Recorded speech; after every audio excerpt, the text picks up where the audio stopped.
a szegedi bíró udvarába. Megbotlott a kis pejlovam lába, szaladj lovam, szikrázon a patkó, ez a legény, de kedvemre való.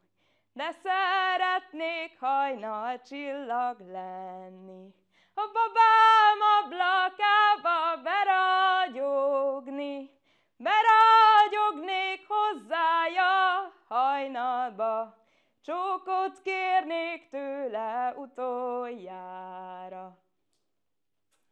Ablakomba, ablakomba besütött a holdvilág, aki kettőt, hármat szeret, sosincs arra jó világ.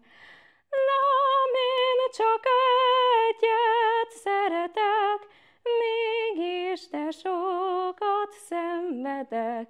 Az az álnok béres legény csalta meg a szívemet. Szeged felől jön egy fekete felhő.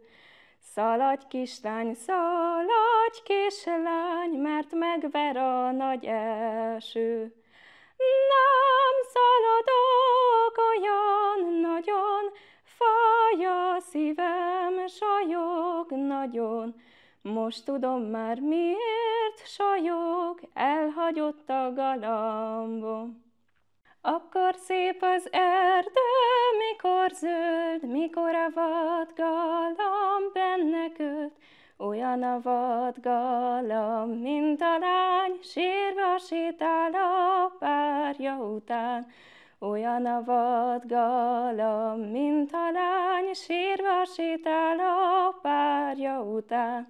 Ezt a kerek erdőt járom én, ezt a barna legényt várom én. Ez a barna legény citrusfa, én vagyok a vigasztalója.